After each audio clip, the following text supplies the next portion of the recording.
Graça e paz, amados e amadas, chegamos em Levítico 6 e aqui nós vamos ver as ofertas pelos pecados voluntários, as leis de Deus sobre o holocausto, as leis sobre a oferta do cereal ou manjares, a oferta na ordenação sacerdotal e a lei da oferta pelo pecado. A maioria desses tópicos nós já vimos, que começamos lá em Levítico 1 e até Levítico 5. Então, vários deles já estão nesses capítulos. Agora, o nosso Senhor é sempre muito rico e acrescenta mais detalhes aqui para nós podermos entendê-los.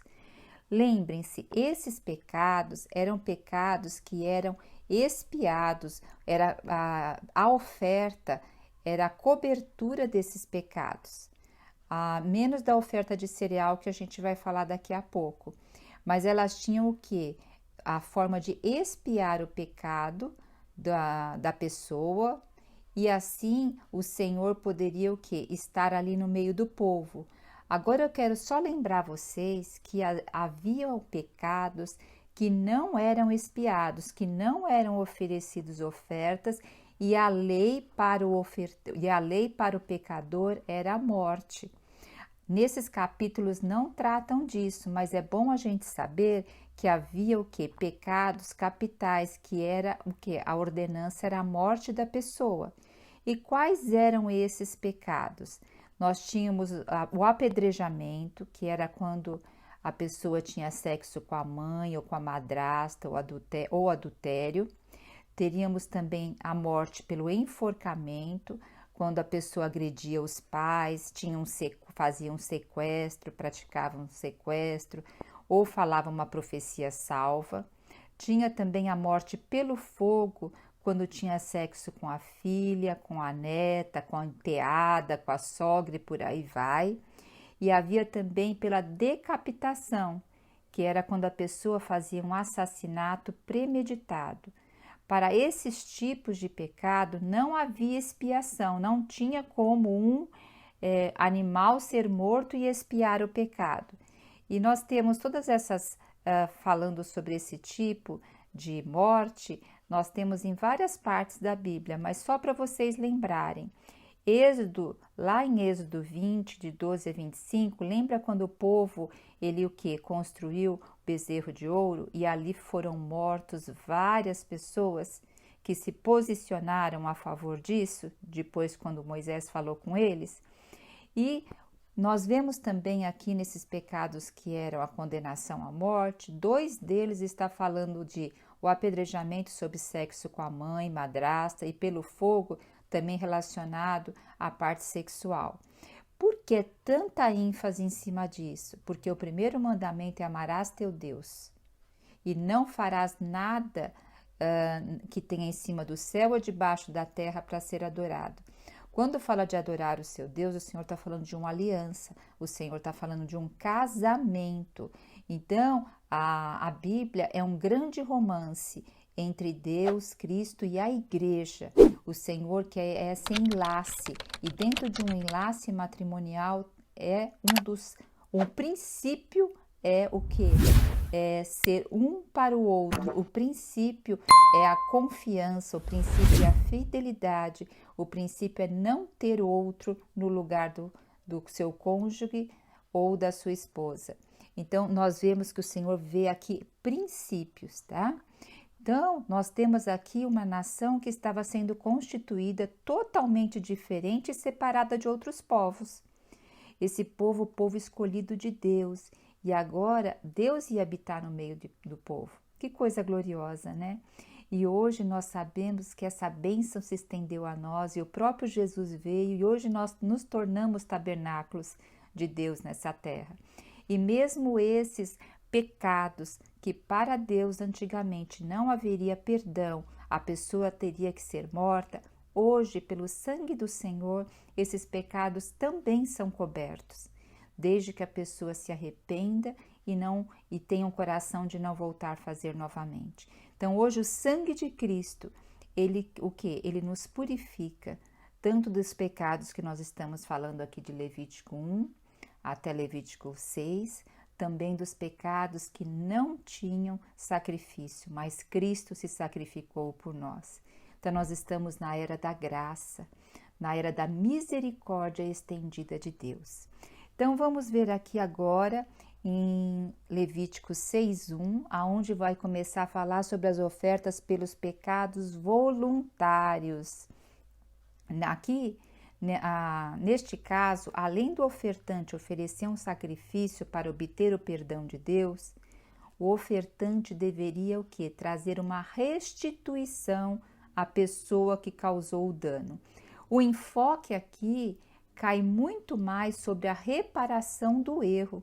A pessoa tinha que reparar o erro e, além disso, acrescentar algo a mais para restituir o dano que ele fez ao outro.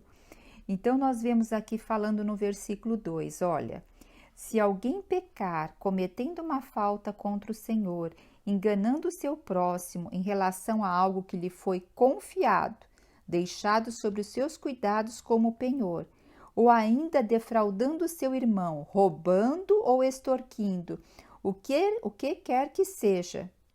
Então, nós temos assim um exemplo de enganar o seu próximo. Um exemplo, deixou um animal como penhor, porque naquela época era muito dessa forma, né?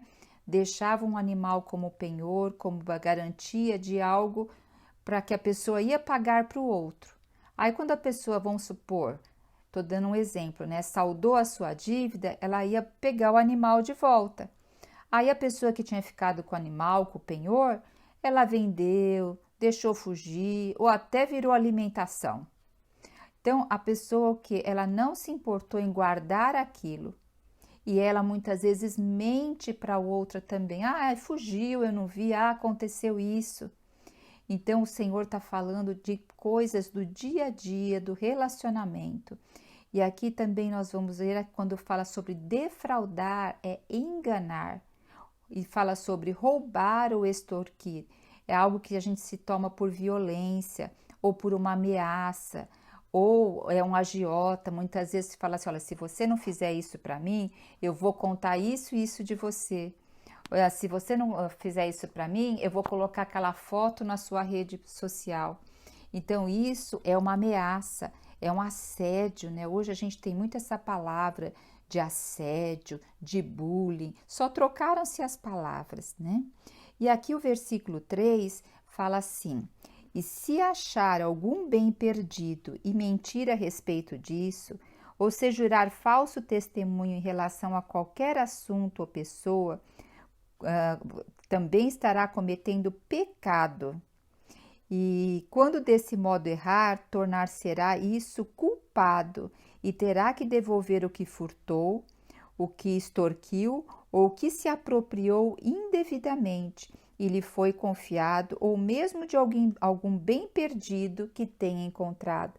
Gente, que assim, falar, eu acho um falar assim tão maravilhoso, porque é um falar de relacionamento, é um falar que nos mostra assim um andar na luz, um andar sendo sal da terra, né? E o que nós vemos aqui? Ele fala sobre também jurar falso testemunho, achar algo perdido e mentir a respeito. Ó Senhor Jesus! E aqui nós estamos vendo também no versículo 4 e 5 que diz, tornar-se-á culpado, que terá que devolver total restituição. E ainda o que fala aqui no versículo 5, ó, ainda sobre qualquer assunto em que tenha empenhado a palavra sobre juramento falso, fará total restituição e acrescentará a esse montante 1/5 do valor, entregando tudo ao devido proprietário no dia em que apresentar a propriedade, no dia que apresentar seu sacrifício pela culpa. Que coisa gloriosa, olha. Então a pessoa torna-se culpada e o que ela tem que fazer? Devolver, tem que dar total restituição à pessoa e ainda vai ter que acrescentar 1/5 do valor daquilo. E ela vai falar, e o dia que ela for fazer isso é o mesmo dia do sacrifício pela culpa.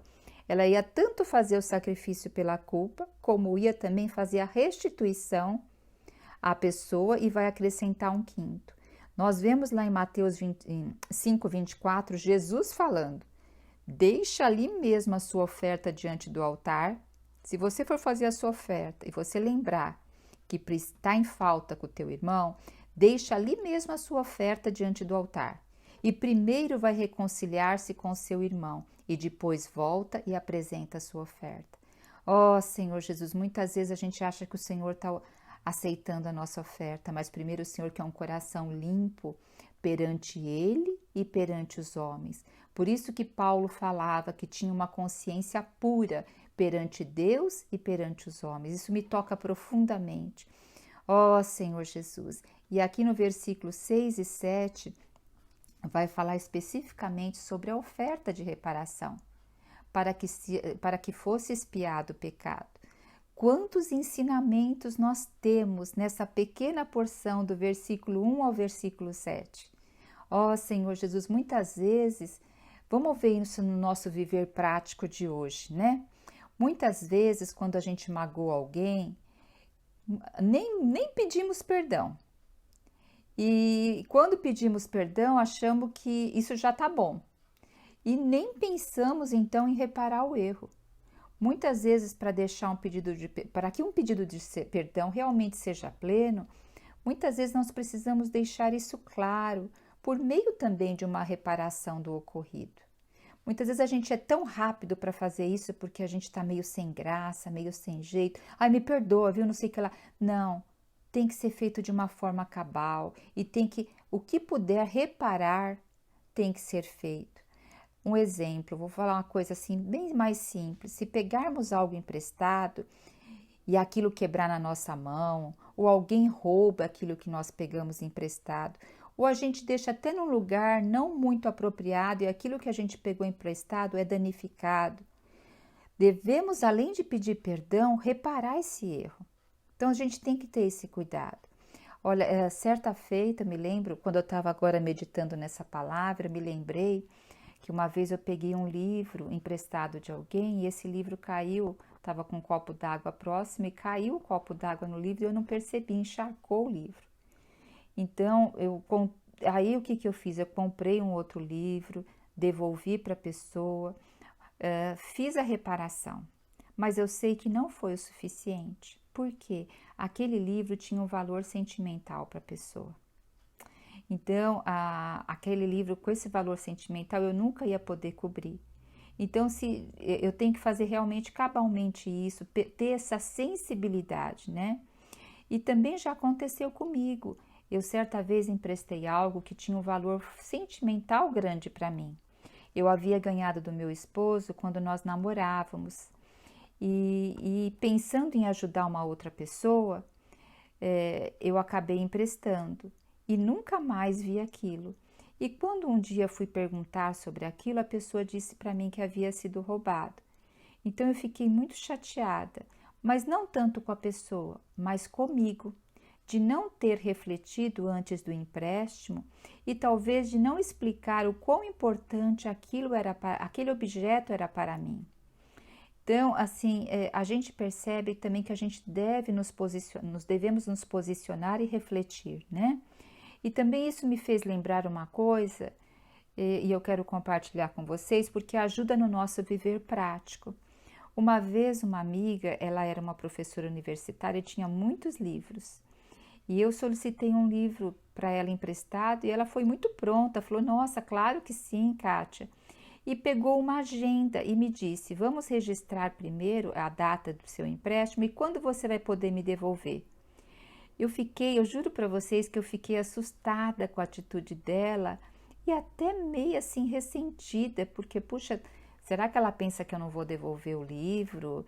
O que ela pensa de mim, né? Mas eu aprendi muito com essa experiência. Depois de um tempo eu vi que ela estava certa. Sabe, em nossa cultura brasileira, nós não nos importamos muito com estas coisas.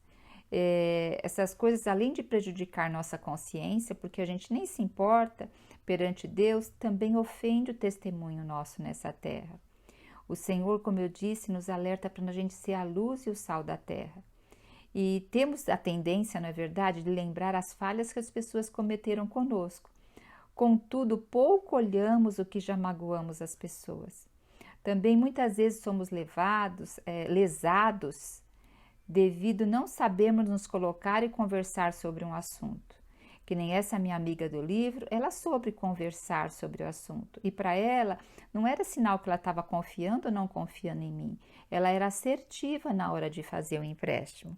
Então, eu ainda estou aprendendo constantemente sobre esse princípio, pois minha natureza natural ainda tem tem um pouco de dificuldade de se colocar e ser assertiva. Ó Senhor Jesus, mas eu vejo o Senhor me libertando a cada dia. E assim, meditando nessa palavra, eu vejo quanto o Senhor está me salvando da minha natureza natural. Ó, que também possa servir de exemplo para você. Amém. Isso também me levou a pensar quando a gente recebe um troco a mais de uma pessoa. Lembra, esse dinheiro não nos pertence. Então a gente tem que devolver algo a mais que recebemos numa lista de mercado, num troco.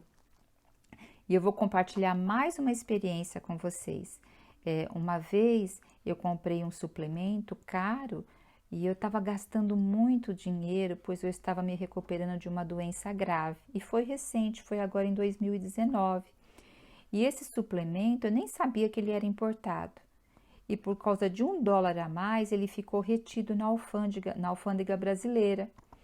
E para eu conseguir ter esse produto, a alfândega ia me cobrar 60% sobre o valor do produto. Eu ia pagar mais do que o produto e eu não tinha como fazer isso. Então, o que eu fiz? Eu entrei com recurso, mostrei o laudo do meu tratamento, mostrei todas as coisas que o médico tinha pedido para eu reforçar a minha imunidade, mas eles não liberaram, não tive retorno disso. E depois o medicamento ficou lá tanto tempo, eu falei, eu nem quero, porque vai saber em que lugar ficou e ele já não deve nem, tem que ficar em lugar adequado, se ficar no sol, alguma coisa, ele perde suas propriedades, né? Então, o que eu fiz depois de um tempo? Eu adquiri o suplemento, numa outra empresa adquiri o suplemento aqui mesmo na parte do Brasil.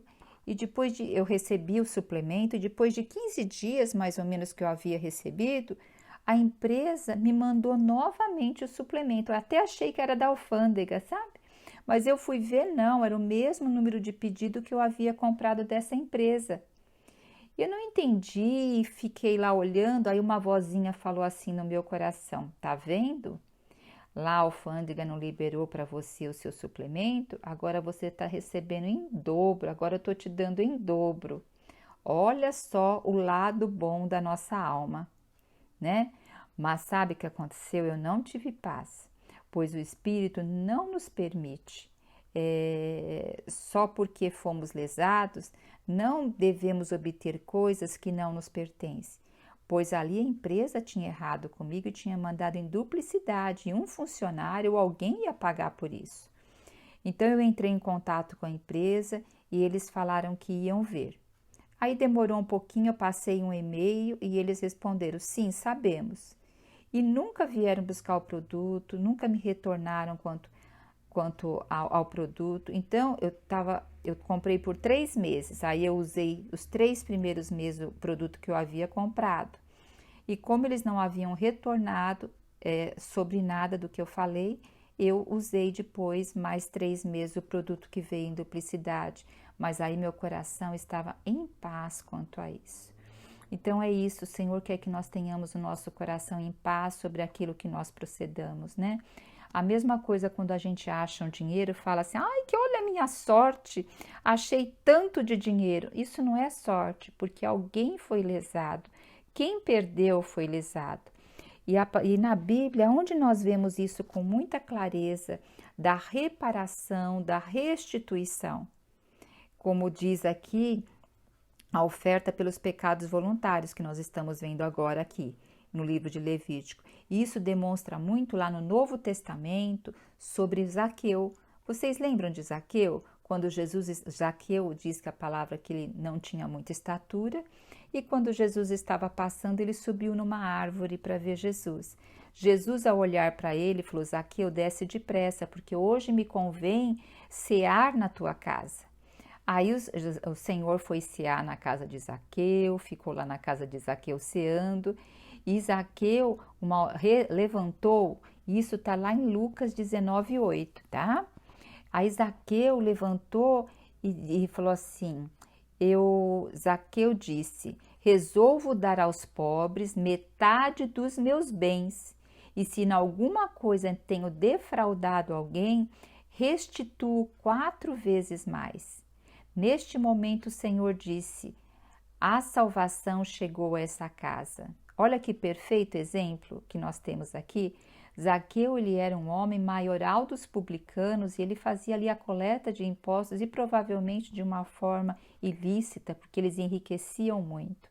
Então aqui o Senhor falou que não foi porque o Senhor entrou na casa dele e ceou com ele que a salvação tinha chegado àquela casa. Não, a salvação quando chegou, quando que Zaqueu foi convencido que ali ele se arrependeu e ele reparou o seu erro. O pagamento não foi 1/5 como aqui a lei exige. Ele diz que pagaria 4 vezes a mais de quem tivesse defraudado. Esse é um movimento de um coração arrependido e que quer se voltar a Deus, né? Quando somos impactados com o falar de Deus, temos uma mudança de atitude. Esse é o verdadeiro arrependimento que nos leva a Deus. Se arrepender implica em uma mudança de atitude, em uma mudança de vida. Então, nós vimos aqui Levítico 6, de 1 a 7. Quanta coisa gostosa, né? Quanta coisa maravilhosa que o Senhor vai nos alertando. Agora nós vamos ver Levítico de 8 a 13, que vai falar sobre as leis sobre o holocausto. Daqui para frente, em Levítico, esse capítulo ele vai falar das ofertas, mais sobre a ótica do sacerdote, como o sacerdote deveria proceder. Os outros capítulos que nós vimos sobre o mesmo assunto está falando enfoca um pouco mais sobre a ótica de quem está ofertando, tá? Então, aqui a visão é um pouquinho mais para a ótica do sacerdote. Então, vimos lá sobre a oferta de holocaustos, aonde nós vimos? Em Levítico 1. Então, se vocês quiserem lembrar mais sobre Levítico 1, sobre a oferta de holocaustos, vão lá, ouçam novamente ou leiam novamente, né? Interessante, se você também ainda não ouviu, ouça lá que você vai ganhar muito mais do que vai ser falado aqui, tá? Então, a oferta, ela podia, ou melhor, a oferta de holocausto, ela tinha qual o propósito? O propósito da propiciação pelo pecado geral, a expiação do pecado. E ela era feita com uma certa constância, porque era algo temporário, porque os nossos pecados nos separam de Deus, fazem separação entre Deus e os homens. Então, aqui era um holocausto, era pelos pecados. Então, era uma expressão de completa dedicação e consagração a Deus do homem, né? E essa oferta aqui de holocausto, ela era inteiramente queimada, ela não era comida, ela era totalmente queimada, a oferta aqui, nesse caso, desses pecados. E subia como aroma suave ao Senhor. Agora vamos ver mais a orientação do Senhor dada a Moisés sobre holocaustos referente ao sacerdote, como eles deveriam proceder.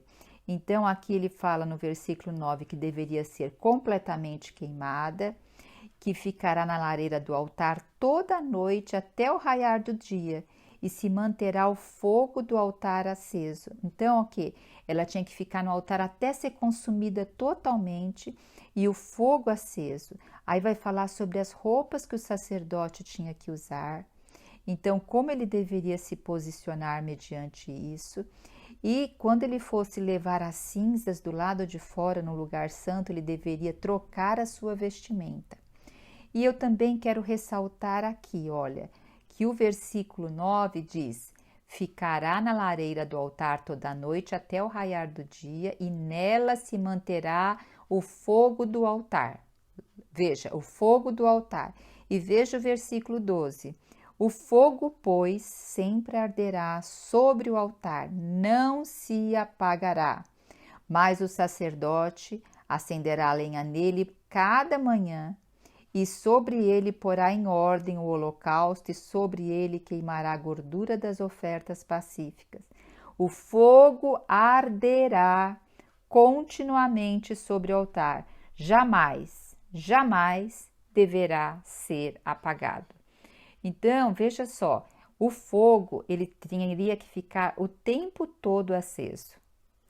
Mas quando o tabernáculo, porque o tabernáculo era móvel, então quando o povo se deslocava de um lugar para outro, porque aqui nesse momento, por enquanto, eles estavam indo para a terra de Canaã. Então eles teriam que apagar o fogo para poder se locomover. Mas assim que eles armassem o tabernáculo, quando parassem, como que era acendido esse fogo?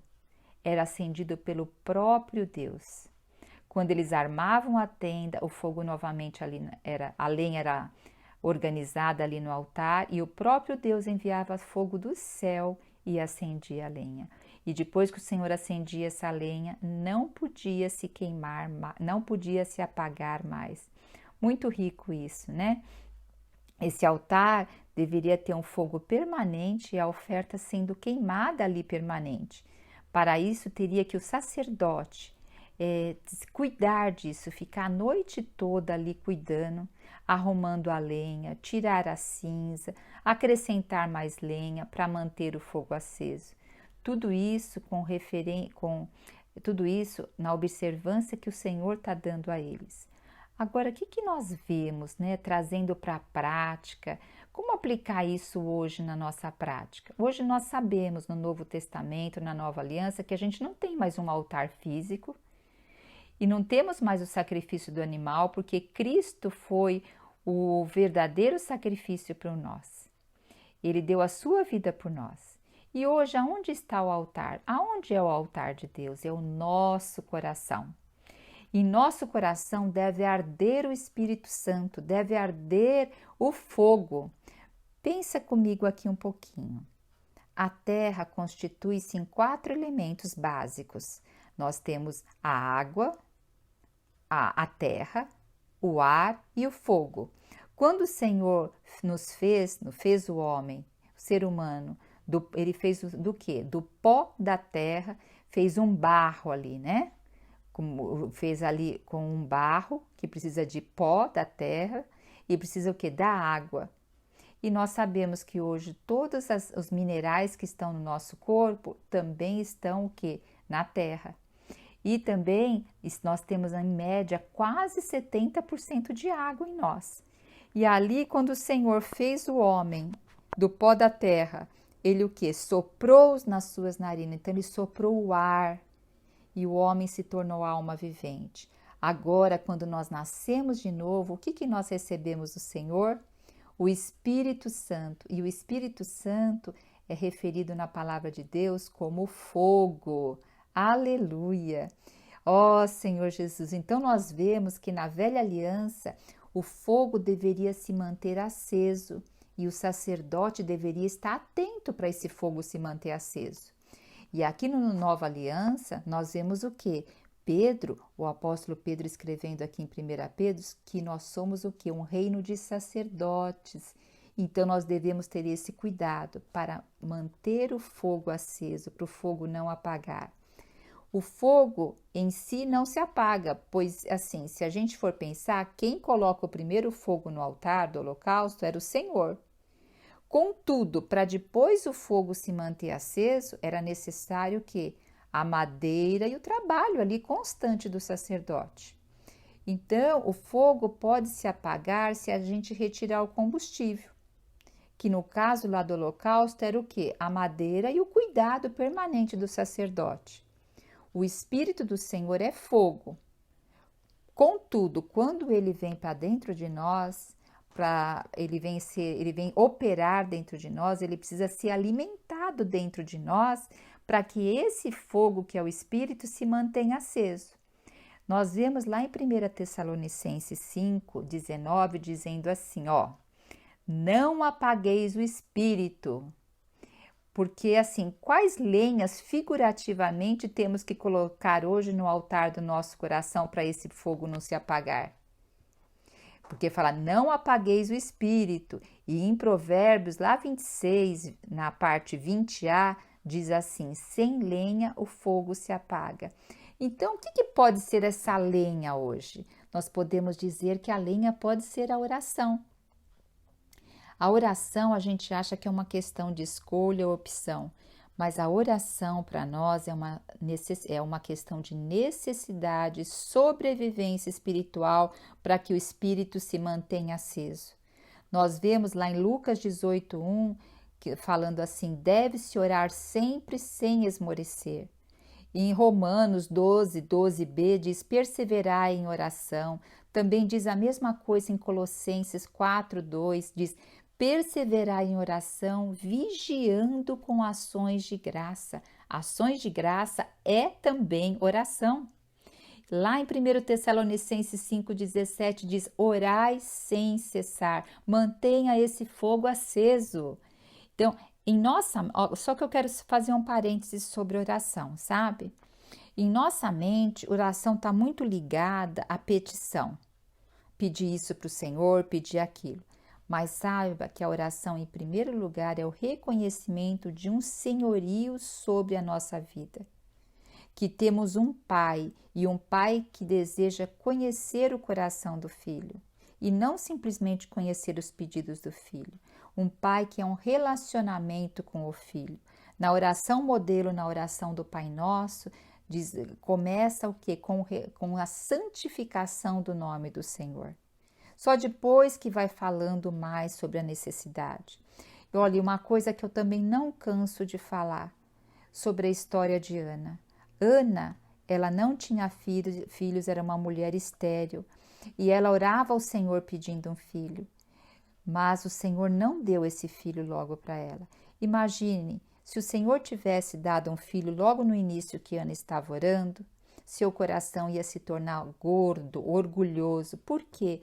Eucana, seu marido, já amava muito mais ela do que Penina. E agora imagine ela com um filho. Mas o Senhor precisa antes trabalhar no nosso coração, assim como trabalhou no de Ana, para poder dar a bênção para Ana e o fogo do Espírito no coração dela não se apagar. Ó Senhor Jesus, o Senhor quer nos abençoar, mas primeiro Ele precisa limpar o nosso coração para que o fogo não se apague. Precisa tirar cinzas antigas para que o fogo e pôr lenha para que o fogo não se apague. Então, em vez da gente ficar repetindo as mesmas orações, peça para que o Senhor queime impurezas que estão impedindo dessa oração. Aquelas que nem nós sabemos que temos, pois muito se revela do que está no nosso coração, sabe como? Mediante as circunstâncias que aparecem. Para falar a verdade, mais de 90% das minhas orações não foram respondidas da maneira que eu quis. Mas uma coisa eu digo, eu mudei mediante a situação que me levava a orar. Eu vejo que era isso que o Senhor queria mudar primeiro a mim. E é interessante que muitas das minhas orações ou pedidos não tem mais tanto valor como tinha antes. E outras continuam ainda tendo muito valor. E aí não foram respondidas. Mas uma coisa eu ganhei na presença do Senhor: compassividade, misericórdia, compaixão, fruto do Espírito. O grande trabalho primeiro está em nós, o primeiro trabalho está em nós, porque o Senhor quer o quê? Esse fogo aceso 24 horas, e para isso Ele tem que trabalhar em nós. E como Ele trabalha em nós? Hoje, amanhã e depois. Hoje, amanhã e depois. E até o final de nossa vida. Quais lenhas figuradamente temos que colocar no altar do nosso coração para o fogo não se apagar? Acabamos de falar sobre a oração, né? E também eu vou falar só mais um tópico. Esse áudio está ficando grande, né? Mas vamos seguir a unção do Senhor. Mais um tópico para a gente ser lenha aqui no nosso coração. É a palavra de Deus. Esse elemento para manter o fogo aceso no nosso coração, colocar a palavra de Deus diariamente. A palavra de Deus é poderosa, ela inflama. O Senhor disse: não é minha palavra fogo? Lá em João 23:19, né? E lembra os 2 discípulos que estavam indo para Emaús, os 2 discípulos a caminho de Emaús, e quando Jesus ressuscitou, eles estavam muito tristes, e o Senhor apareceu a eles, só que eles não descobriram no primeiro momento que era o Senhor. E eles, depois que souberam que era o Senhor, disseram um ao outro: Porventura não ardia em nosso coração quando ele no caminho nos falava e quando abria as escrituras queimam no nosso coração.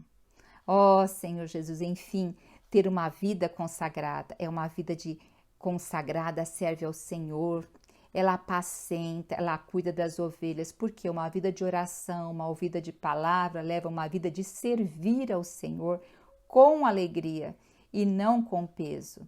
Agora nós vamos ver aqui a lei sobre as ofertas de manjares e de cereais, que começa em Levítico 14 e vai até o versículo 18. Lembrando que nós vimos essa oferta lá em Levíticos 2, foi explicado o símbolo de cada ingrediente dessa oferta.